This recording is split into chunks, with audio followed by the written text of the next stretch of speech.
this week's episode of the Red Delta Project podcast, I'm going to be sharing with you my approach and philosophy to all the fitness and diet and exercise trends and information out there, and how to make sense of all of it so that you always know what is right, what is wrong, what applies for you, and basically end the confusion once and for all about what you really need to do to get in the best shape of your life.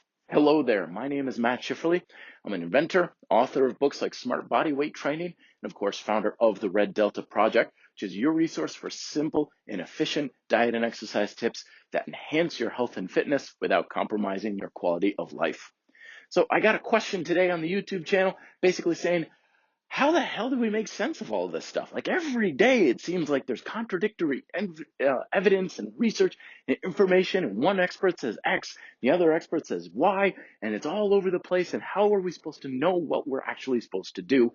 Because this is a very important thing, because it's very difficult, if not almost impossible, to get the results you want when you're confused about what you should be doing. Nothing improves your chances of getting the results you want like simplicity, efficiency, and clarity. When you wake up and you're like, I know exactly what I need to do and I know exactly how I'm going to do it, that bodes so well for your chances of success. But if you walk into the gym and you're like, nah, I don't know quite what I'll do. I'll figure it out kind of as I go along, and I'll just kind of eat whatever I can find in the fridge today. No, that's no way to go about things. And I understand where people can get very confused, because it seems like everywhere you turn around on the internet and even in magazines and stuff, everybody's trying to jockey for your attention by claiming bigger hype and more sensational headlines saying this is the latest miracle and this is what works. And one of the best ways to grab your attention is to claim that whatever did work doesn't work anymore. And it's like, well, we used to think coffee was good, now it's bad. And then a week later, it's, well, we used to think it was bad and now it's good. And it's all over the place, right? And everybody's got an opinion. Well, here's the approach that I use, is that there are three basic levels of information when it comes to your health and fitness. And each level has its merits, and they all work together in a very holistic approach that gives you practical application and reliability in what you really need to focus on. But if you focus on just one of them, which is what most people do, you either end up with a lot of confusion or not a whole lot of practical application. So think of the analogy of like the ocean. Well, you got the superficial level, which are the waves, which are going up and down and left and right, and they're tossing you about. You've got the middle section, which is like the deep ocean currents, which are pretty consistent. They don't really shift or change very much, and they're pretty reliable. And then you've got the really deep stuff, which is basically rock solid. It's not going anywhere anytime soon. Like last I knew, the Titanic isn't exactly drifting around, right? So we've got these three basic levels, and understanding each level is the key to getting you what you want as simple and clearly as possible. So let's work our way down. We're at the top, we're at the surface, right? These are the superficial information that feels very tumultuous. This is the stuff that people say is always conflicting and going back and forth. The waves, if you will. They're the trends, they're the fads. They're usually the hype and the headlines that you most likely come across on like magazines and the newsstands and stuff like this. It's the stuff that's easy to observe because it's right there on the surface. And it's always up and down and left and right, and it's changing a lot. What I like to call this is just the simple, the bro science, or the theory of the artistic science, if you will. And the neat thing about artistic science is that it's very applicable. You can read an article in a magazine, you can hear an idea talking to someone at a party, and immediately say, yeah, I'm going to try that with my next meal, or I'm going to try that type of warm-up or approach in my next workout. Very easy to apply, very easy to know what you can physically do to apply that information. The downside on it is the stability of it, or the reliability of that information, is pretty low. Just like the waves. You can't stand on the waves in water because it's good one day and then it's bad the next. It's all over the place. So while you've got a high level of practical application, you have a very low level of reliability. Now in the middle section, this is what often is termed the evidence-based research, the scientific research, if you will. And just like the middle depths of the ocean, the major currents and stuff, this is the information that's a lot more reliable, because the scientific literature may seem like it's a little bit tumultuous and here and there all over the place, but that's usually because it's going through the filter of the media. And check out the podcast I did a while ago called When Scientific Research Goes Mad, basically about how little bits of information and theories in the scientific research world get hyped up and blown way out of proportion by media who present it to be much bigger or more important than it probably really is. So the scientific evidence research is a lot deeper. You usually don't hear about it, or at least the depth of it, in most mainstream publications. You don't really come across it in magazines, in blog posts, YouTube videos, the stuff that's really superficial for information gathering.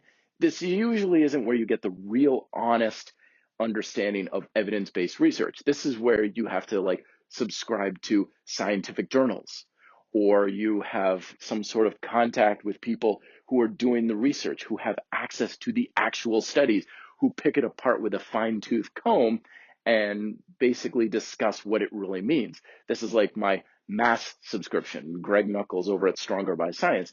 I have a subscription to a scientific journal where they go through the research, comb through it, and then they present it in these very long PDFs that take me like 20, 30 minutes to read at each study. And they go through every little bit of these things to get an understanding of it. Now, evidence-based research is much more reliable than the theories and the artistic bro science on the superficial level. Any sort of changes that happen at this level are very slow. If there's a trend towards a particular eating style for a particular goal, it takes a long time for this trend to develop any sort of scientific reputable traction. So like when Atkins came out with low carb and stuff, it took nearly a decade before the whole low carb thing became more mainstream, because it took time for the scientific evidence to really start backing it up. So while you've got much more reputable ideas coming out of the scientific community with evidence-based research, it's also a lot slower to turn around. It's not as nimble and agile as the artistic bro science application to it. That and the practical application is medium, because you can read some of the science about how this is probably some of the best ways to eat, this is probably the best ways to start training, but it still leaves a lot of questions of, okay, exactly how do I apply that in my next workout though? Like, what should I exactly specifically do? So it's generalizing new information, but it doesn't get too specific for you. Now, getting even deeper than that, we have our third layer. And the third layer, that's the principle layer. This is the layer upon which the Red Delta Project is built. Because a lot of times people will say, oh, we're evidence-based workouts and diets. Red Delta Project is not evidence-based. It is principle-based. And this is because the principles are the most rock-solid, scientifically valid, and reliable sources that we can use in life. Because your health and fitness is ultimately a product of Mother Nature. And the principles that govern the natural world and the universe are the things that govern your health and fitness. Understanding these principles is where we want to set our foundation for what we need to focus on ultimately achieving for everything from building muscle, losing weight, improving performance, and so on. So while that principle layer, like the bottom of the ocean, is very reliable, the downside is it's not as accessible. It's not as superficial as far as practical application. So I can tell you things like, we know time under tension, or the principle of homeostatic calorie balance is regulating your body fat levels. But applying that in a practical day-to-day sense can still very much be a mystery. And that's how principles often are, is the natural principles of the world, we can understand it, but applying it can be very difficult from one person to the next. So the lesson that I want to give you today is that all three of these levels are crucially important. And a lot of the times our struggle comes from focusing on one at the exclusion of one or the other two. When RDP started off, I told everybody about principles, but it didn't gain a lot of traction as far as helping people change, because it didn't tell them exactly what they needed to do. It's like, yeah, you need to have more calories going out than going in. I'm like, great, awesome. Any idea on how I can actually do that? Like, it doesn't give you much practical worth to it. But then you go up a level and you have the evidence-based research that gives you, well, this is the kind of exercise we recommend and the science supports doing this type of training and this kind of diet and so forth. They're like, okay, I can head in that general direction as long as it's satisfying that principle. And then you go up one more level to the fast moving, footloose and fancy free bro science aspect. And you're like, all right, I'm just going to literally not totally make it up, but I'm going to get creative here. I'm going to have an artistic flair to how I'm doing my workout. And I'm just going to record what I'm doing, see what works, and what works for me, and I'll just kind of shoot from the hip a little bit to ultimately make choices on what's best for me.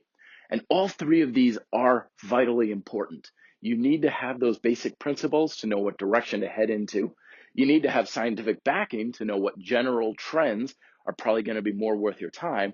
And you also need some sort of superficial bro science, just, well, I think this is a good way to approach this, in order to put ultimately into practical application. All three have their values and all three have their merits. And by combining all three, you'll always have a compass needle to know what you can ultimately rely on as far as satisfying the principles that are in charge of your results. You'll be able to have scientific backing for what general methods and ideas are going to work best. And you'll also have the freedom and flexibility to manipulate your diet and exercise based on what you think is working best for you. So when we have that latest study or the hype coming out there or anything that seems conflicting, you just put it through these filters. How well does it satisfy the basic principles? And if you're not too familiar with it, check out my book, Fitness Independence. It's what it's all about, those basic fitness principles. How well does it satisfy the principle of my goal? What does the research say about it? Is it at least somewhat validated by the long-term scientific research? And do I think it just can work in my life?